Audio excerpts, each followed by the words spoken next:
The humid morning of November 15th, 1944. Tachikawa Airfield, 40 kilometers west of Tokyo. Chief Engineer Takeo Yasuda stood before a problem that existed only in blueprints and desperate calculations. A pressurized cabin system that refused to hold pressure above 8,000 meters.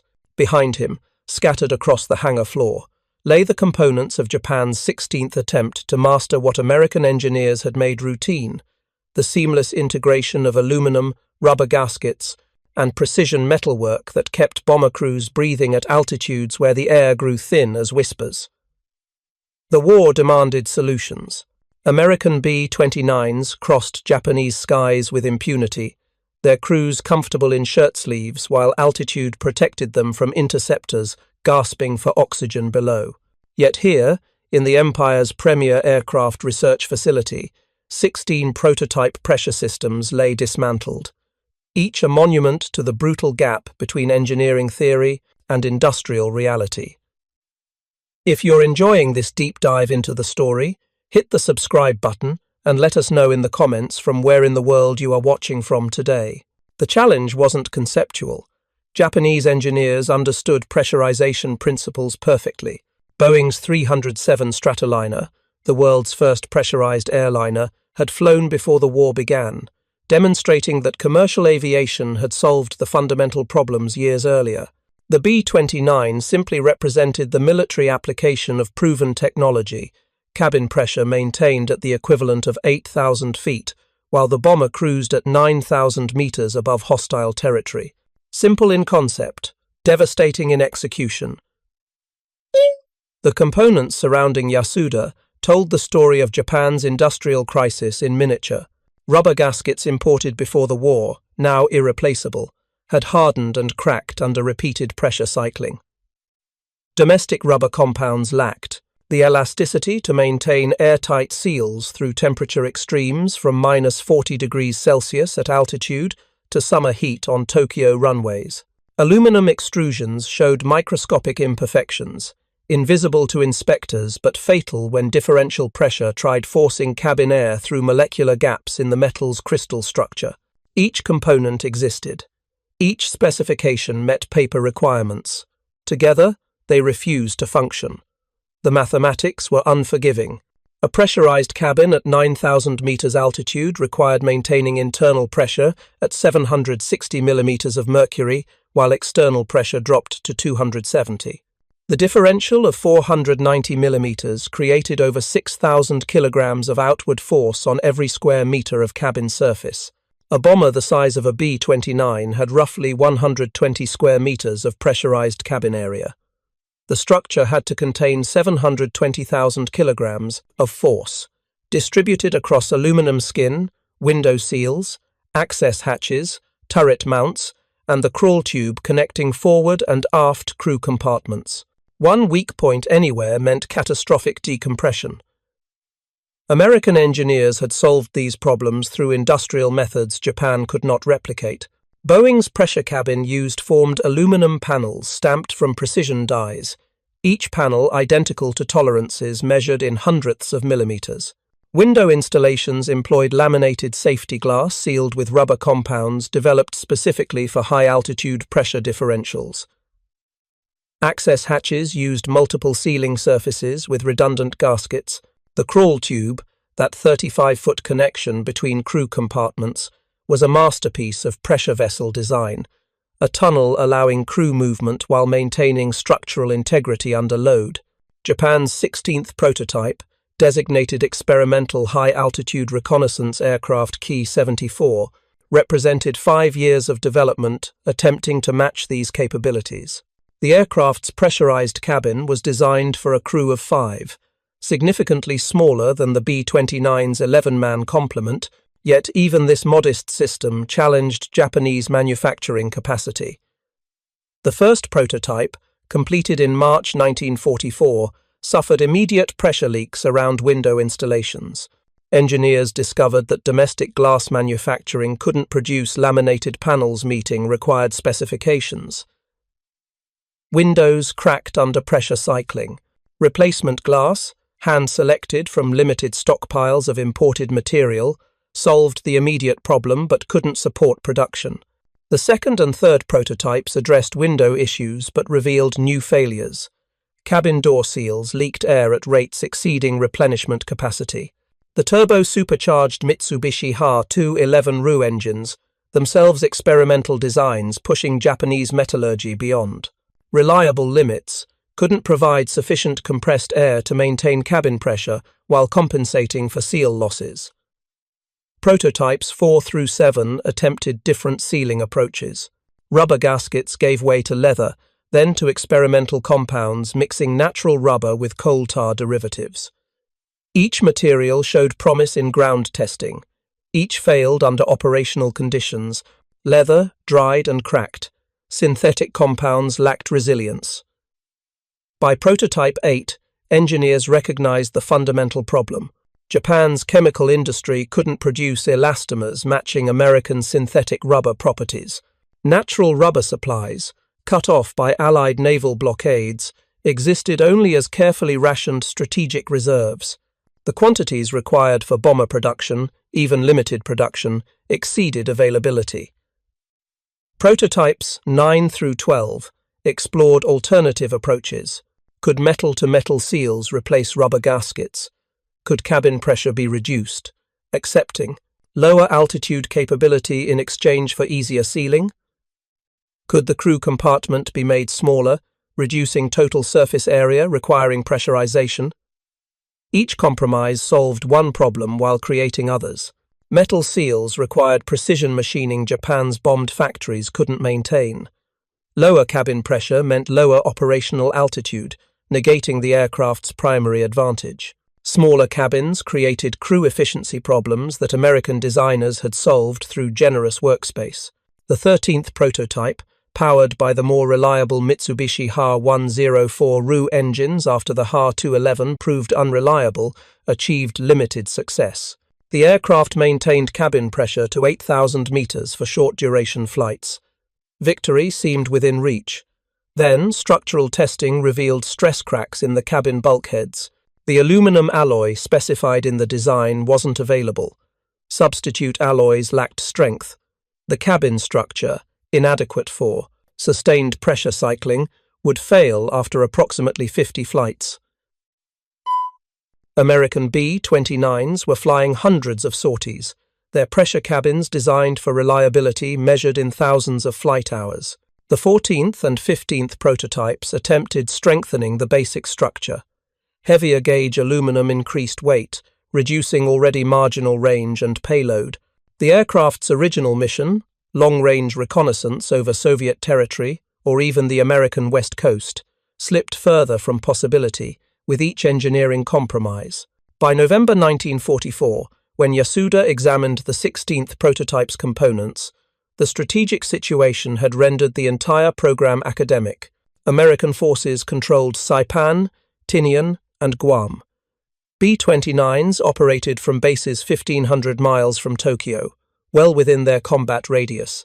The defensive mission that might have justified continued development, intercepting enemy bombers at extreme altitude, was impossible. Japan needed fighters in numbers, not experimental reconnaissance aircraft that consumed resources without producing results. The contrast with American development couldn't have been starker. Boeing had encountered similar problems during B-29 development between 1942 and 1944. Pressurization leaks, structural issues, window failures, seal problems, all the challenges Japanese engineers now faced. The difference was resources and organization. When Boeing discovered pressure leaks, entire production runs were grounded at Kansas modification centers, where thousands of workers corrected problems.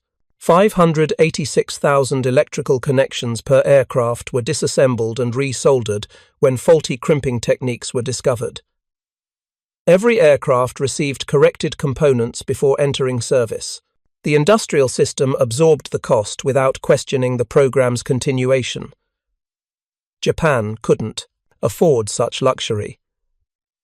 The Ki-74 program consumed aluminum sufficient for 40 fighter aircraft. It required specialized workers whose skills were desperately needed for conventional bomber and fighter production. Most critically, it demanded time. Time to solve material science problems, time to develop manufacturing techniques, time to test and refine systems until they achieved reliability. Time had run out. American bombers were burning Japanese cities. The mathematics of industrial warfare had rendered individual technological achievements irrelevant unless they could be produced in quantities that affected the war's outcome. That afternoon, November 15th, 1944, the Key 74 program received provisional cancellation orders. 2 prototypes would continue testing to gather data for possible post-war applications. The remaining aircraft, including prototype 16, would be scrapped. Aluminum would be reclaimed for fighter production. Specialized. Workers would be reassigned to more urgent priorities. The dream of matching American high-altitude bombing capability through technological excellence died quietly in a hangar at Tachikawa, mourned only by engineers who understood what the failure revealed. Japan had entered a war of industrial systems against an opponent whose strength lay not in superior designs, but in superior capacity to manufacture adequate designs in overwhelming quantities. The pressurized cabin, that seemingly simple system keeping American crews comfortable at altitude, embodied everything Japan's industrial base couldn't match. Precision materials available on demand, manufacturing capacity to correct problems through brute force application of resources. Most importantly, an industrial philosophy that valued systematic effectiveness over individual excellence. Yasuda walked through the hangar one final time before signing the dismantling orders. Prototype 16 would yield approximately 800 kilograms of aluminum, enough for components in perhaps 12 fighter aircraft. The rubber gaskets, useless for their intended purpose, might find application elsewhere. The specialized instruments could be salvaged for other projects. Nothing would be wasted. Japan's war economy had reached the point where every gram of material, every minute of skilled labor, every engineering hour had to produce immediate combat results. There was no longer capacity for development programs, however promising, that couldn't guarantee operational deployment within weeks. The American B-29, that aircraft Japanese engineers had studied through intelligence reports and fragments of information, represented more than just advanced aviation engineering. It embodied an entire industrial philosophy. When American pilots mentioned maintaining cabin pressure during 12-hour missions, they referred casually to systems requiring thousands of precisely manufactured components, all working together, with reliability that Japanese industry had never achieved in any complex system. That reliability came from manufacturing methods Japan had observed but never fully implemented. When Boeing specified a rubber gasket, American chemical companies produced synthetic rubber to exact specifications, in quantities sufficient for thousands of aircraft, with quality control ensuring every gasket performed identically. When Boeing required aluminum extrusions, American mills produced them to tolerances measured in thousandths of inches, with surface finishes that required no additional machining. When Boeing needed electrical components, subcontractors delivered them by the hundreds of thousands, each unit interchangeable, each tested to standards ensuring reliable operation through extremes of temperature, vibration, and electrical load. Japan's industrial system operated differently. When specifications called for rubber gaskets, engineers made do with whatever materials domestic chemistry could produce, adapting designs to accommodate inferior properties. When aluminum extrusions were required, skilled craftsmen hand-finished surfaces to achieve necessary tolerances, a time-consuming process that created bottlenecks in production. When electrical components were needed, each unit required individual testing and adjustment, with rejects approaching 30% in some production runs. The pressurized cabin crystallized these differences into a single, unsolvable challenge. American industry could produce pressure vessels as routine manufacturing. Japanese industry treated each pressurized cabin as a custom engineering project, requiring skilled assembly, extensive testing, and acceptance of failure rates that made production planning impossible. By late 1944, the broader implications had become undeniable. Japan could design aircraft matching or exceeding American specifications. Japanese engineers understood aerodynamics, propulsion, structures, and systems, as well as their American counterparts. What they couldn't do was translate designs into production aircraft rapidly enough to affect the war's outcome. The B-29 program had cost America $3 billion, more than the Manhattan Project. That investment had purchased not just bomber designs, but entire industrial networks capable of producing them, factories covering millions of square feet, machine tools numbering in the hundreds of thousands, trained workers in the tens of thousands, supply chains stretching across continents. That infrastructure existed before the first B-29 flew. Japan had attempted to create similar capabilities during wartime while fighting across the Pacific, while resources grew scarcer each month, while Allied bombing destroyed factories faster than they could be rebuilt. The impossibility of the task had been evident since 1942 to anyone willing to examine industrial statistics honestly. The key 74's cancellation marked not just the end of one development program, but acknowledgement of a larger truth. Japan had lost the industrial war before the shooting war began. The manufacturing base that might have supported programs like pressurized high-altitude aircraft required decades of peacetime investment in machine tools, worker training, metallurgical research, chemical industry development, and 100 other foundational capabilities. Those capabilities couldn't be improvised under wartime pressure. As November darkness settled over Tachikawa, workers began dismantling Prototype 16 according to Yasuda's orders. Components were catalogued, sorted, and prepared for transportation to recycling facilities. The aluminum would be melted and reformed. The instruments would be redistributed. The rubber, however compromised, would find some application. Nothing remained of 5 years' development except engineering drawings, test reports, and the bitter knowledge of how far Japan had fallen behind the industrial powers it had challenged. The pressurized cabin, that American innovation Japanese engineers had struggled so hard to master, continued flying overhead, carrying crews who never knew and never would know about the 16 failed attempts scattered across a hangar floor in Tokyo's western suburbs. The asymmetry was complete. If you find this story engaging, please take a moment to subscribe and enable notifications. It helps us continue producing in-depth content like this. The technical autopsy of Japan's pressurization failures began in earnest during December 1944, as engineers compiled reports documenting why 16 prototype systems had failed to achieve operational reliability. The analysis revealed problems extending far beyond individual components into the fundamental structure of Japanese industrial organization.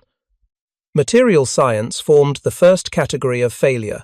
American pressurization systems relied on synthetic rubber, compounds developed specifically for aerospace applications.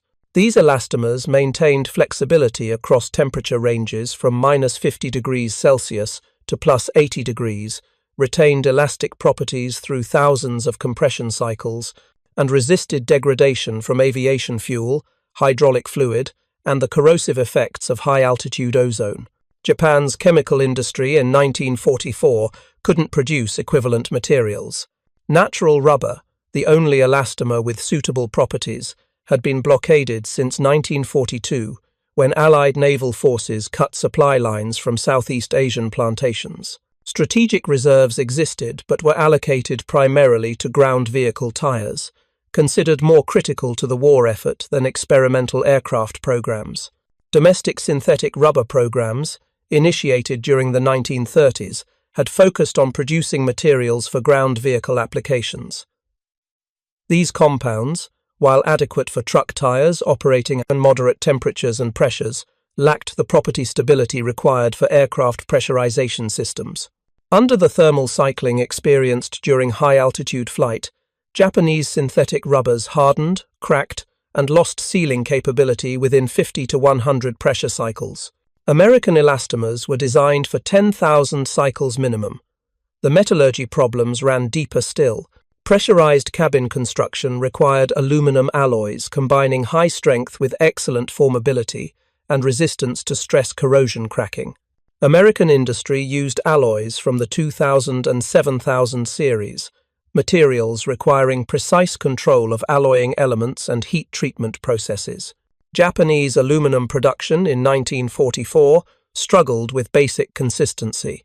Bauxite ore, imported primarily from Dutch East Indies sources now threatened by Allied submarine operations, arrived with varying compositions that affected alloy properties. Smelting processes, dependent on electrical power from increasingly unreliable generating stations, produced aluminum with impurity levels exceeding specifications.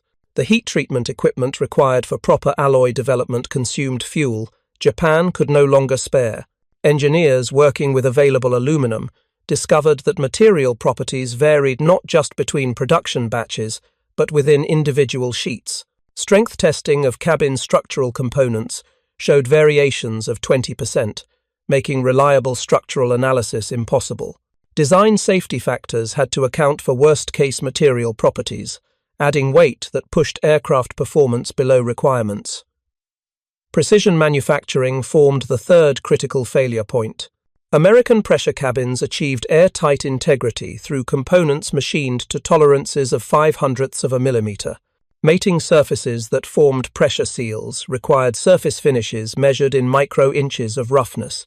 Window installations demanded glass ground to optical flatness, then sealed with precision-formed gaskets in frames machined to eliminate stress concentrations. Japanese machine tools in late 1944 couldn't maintain such tolerances consistently. The most capable precision machines, German and American equipment imported during the 1930s, showed wear from years of intensive use without adequate maintenance. Cutting tools, dependent on tungsten carbide inserts that required imported materials, were resharpened until cutting edges lost geometric accuracy. Skilled machinists, conscripted for military service, had been replaced by hastily trained workers who understood procedures but lacked the judgment to compensate for tool wear and material variations. The cumulative effect meant that nominally identical components weren't actually interchangeable. Each cabin assembly required hand-fitting of parts, with skilled workers using files, scrapers, and emery cloth to achieve acceptable fits. This approach worked for limited prototype production, but couldn't support manufacturing at scales that would affect the war. Quality control systems, that invisible infrastructure underlying American mass production, barely existed in Japanese aircraft factories by 1944. American manufacturers employed dedicated inspection staffs using standardized gauges and testing procedures. Every component was verified against specifications before assembly. Non-conforming parts were rejected, investigated, and used to improve manufacturing processes. Japanese factories, struggling to meet production quotas while coping with material shortages and worker turnover, had largely abandoned systematic quality control. Inspectors, when they existed, focused on obvious defects rather than dimensional verification. Parts that appeared acceptable were assembled. Problems were discovered during testing, often after substantial labor had been invested in non-functional assemblies.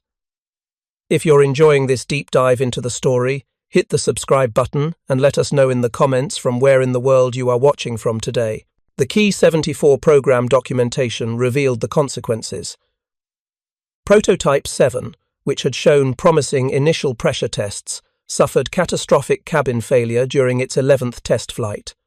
Investigation discovered that aluminum panels in the aft pressure bulkhead had been manufactured from off-specification material but had passed visual inspection. Under repeated pressure cycling, stress cracks propagated until the bulkhead ruptured, causing explosive decompression that damaged the aircraft's tail structure and nearly killed the test crew. Prototype 11 never achieved pressurization at all. Assembly workers, lacking proper gasket material, had improvised seals using leather strips cut from boot leather and soaked in oil. The makeshift gaskets initially appeared to work during ground testing, but compressed and leaked once subjected to altitude pressure differentials and temperature extremes. These weren't isolated incidents, but symptoms of systemic manufacturing breakdown. By late 1944, Japanese aircraft production was sustained through increasingly desperate expedients. Specifications were relaxed, inspection standards were lowered, workers were instructed to make parts fit by any means necessary. The result was aircraft that met production quotas on paper, while suffering reliability problems that killed crews and degraded combat effectiveness. The organizational problems compounding technical failures became evident through comparison with American development processes. When Boeing encountered pressurization problems during B-29 development, the company established dedicated engineering teams focused solely on resolving specific issues. Window seal failures triggered a program bringing together materials engineers, stress analysts, manufacturing specialists, and military representatives. The team tested dozens of seal designs, evaluated multiple glass specifications, and developed installation procedures, ensuring consistent results. This focused problem-solving approach required resources Japan couldn't spare. Japanese aircraft programs operated with minimal engineering staff spread across multiple projects. When problems arose, the same engineers who were designing new aircraft also had to troubleshoot production issues, investigate field failures, and respond to military requirements for immediate modifications. The resulting fragmentation meant that no problem received sustained attention necessary for thorough solutions. Communication between military requirements offices and engineering teams had broken down almost completely. The military demanded high-altitude performance to counter B-29 raids. Engineers reported that achieving that performance required materials and manufacturing capabilities that no longer existed. Military officials, disconnected from industrial realities, interpreted these reports as defeatism rather than accurate assessments. Programs like the Ki-74 continued receiving priority ratings and resource allocations long after engineers knew the efforts were futile. The pressure to show results created perverse incentives. Program managers, facing career consequences for admitting failure, emphasized successful tests while minimizing problems. Prototype 15, which achieved cabin pressure to 7,000 meters for 20 minutes during one test flight, it was reported to headquarters as demonstrating satisfactory pressurization performance. The fact that the same aircraft suffered seal failures on subsequent flights, that the successful test occurred under carefully controlled conditions, impossible to replicate operationally, and that structural cracks discovered during post-flight inspection would require complete cabin reconstruction. These details were omitted or buried in technical appendices that military readers never examined. December 1944 brought new intelligence that made Japan's pressurization struggles even more bitter. American B-29s shot down during raids on Tokyo and Nagoya had been examined by technical teams. The sophistication of these captured aircraft revealed just how far Japan had fallen behind. The B-29's cabin pressurization system operated automatically through an electronic control system using vacuum tubes, relays, and pressure sensors. Pilots simply set desired cabin altitude on a control panel. The system maintained that pressure throughout the flight profile, compensating automatically for changes in aircraft altitude, outside air temperature, and cabin leakage rates. Japanese engineers examining these captured systems found themselves confronting technology that seemed almost incomprehensibly advanced. The automatic controls alone required electronic components Japan's industry couldn't produce. Vacuum tubes with required reliability specifications, precision pressure sensors, electrical relays capable of hundreds of thousands of operations, wiring harnesses using insulation materials that maintained properties at temperature extremes. Even if Japan could manufacture these components individually, which it couldn't, integrating them into functioning systems required engineering capabilities and testing facilities that no longer existed. The American approach to systems engineering, where complex interactions between components were analyzed mathematically and validated through extensive testing, represented methodologies Japanese programs lacked resources to implement. The examination of captured B-29s revealed another devastating reality. These weren't prototype aircraft representing America's maximum technical capability. They were production models, built in factories in Wichita, Marietta, and Omaha, manufactured at rates exceeding 100 aircraft per month. The systems Japanese engineers found so sophisticated were being produced routinely by workers who had learned their trades in months rather than years. That gap between prototype capability and production capability represented the true measure of industrial achievement.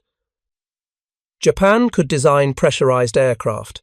Japanese engineers understood the principles. What they couldn't do was transform understanding into reliable hardware produced at scales that mattered militarily.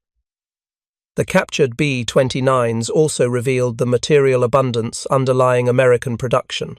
Aluminum panels showed consistent thickness and properties. Electrical wiring used copper of remarkable purity. Rubber components throughout the aircraft displayed quality and consistency that Japanese manufacturers couldn't approach. Even mundane items like fasteners showed precision manufacturing. Every bolt, rivet, and nut was made to exact specifications, with threads cut accurately enough that any American fastener would mate with any corresponding threaded hole. This interchangeability, this assumption that parts would fit without adjustment, represented manufacturing philosophy fundamentally different from Japanese practice. American engineers designed assuming that manufacturing would produce exactly what was specified. Japanese engineers designed knowing that manufacturing would produce approximations requiring adjustment. The implications extended beyond aircraft to the entire war effort. If America could produce B-29 pressurization systems as routine manufacturing, they could produce anything. The industrial capacity, represented by those pressurized cabins flying over Japan, was sufficient to produce unlimited quantities of ships, tanks, ammunition, and all other war materials. Japan was fighting not just American military forces but American industrial capacity so vast that no amount of Japanese courage or technical cleverness could overcome the disparity. By January 1945, even the limited Key 74 testing program faced cancellation. The two prototypes' continuing development consumed resources needed for more desperate priorities. Japan's aircraft industry was transitioning to production of suicide attack aircraft, designs so simple that semi-skilled workers could build them from wood and fabric using hand tools. The contrast with pressurized high-altitude aircraft couldn't have been starker. The final Key 74 test flight occurred on January 28, 1945. Prototype 13, the aircraft that had briefly achieved 7,000-meter cabin pressure, was flown to evaluate structural repairs made after stress cracks were discovered in the pressure bulkhead. The test pilot, Captain Isamu Takahashi, a veteran with over 2,000 flight hours, took the aircraft to 8,000 meters. At that altitude, the repaired bulkhead failed, catastrophically. The cabin depressurized in less than 3 seconds. Takahashi, wearing oxygen equipment in anticipation of possible pressurization problems, survived the decompression but lost consciousness briefly from the rapid pressure change. He recovered control and managed an emergency landing at Tachikawa with what would be the program's final flight, demonstrating exactly why the effort had failed. Post-flight examination showed that welding repairs on the aluminum bulkhead, performed by skilled workers using the best available equipment and techniques, had created heat-affected zones where the material's crystalline structure was compromised. Under pressure loading, cracks initiated at the weld boundaries and propagated until the structure failed. Proper repair would have required replacing the entire bulkhead with new material, machined from stress-relieved aluminum stock, then heat-treated to restore proper metallurgical properties. No such material existed.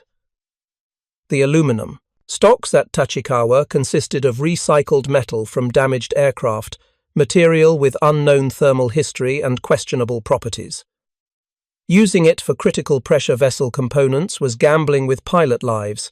The program that had already consumed 5 years and resources sufficient for hundreds of fighter aircraft was terminated effective immediately. The final accounting, compiled in February 1945, documented the scope of failure: 16 prototype aircraft, 47 different pressure seal designs tested, 133 test flights, 8 near-fatal decompression incidents, 0 operational aircraft produced. The program had consumed 8,000 tons of aluminum, 600 kilometers of electrical wire, 9,500 precision instruments, and the efforts of 1,200 skilled workers over 5 years. For comparison, the B-29 program had produced 3,970 operational aircraft by war's end. American factories were delivering approximately 200 B-29s monthly, while Japan struggled to keep 600 fighters per month flowing from bombed factories. The mathematics were conclusive and unforgiving.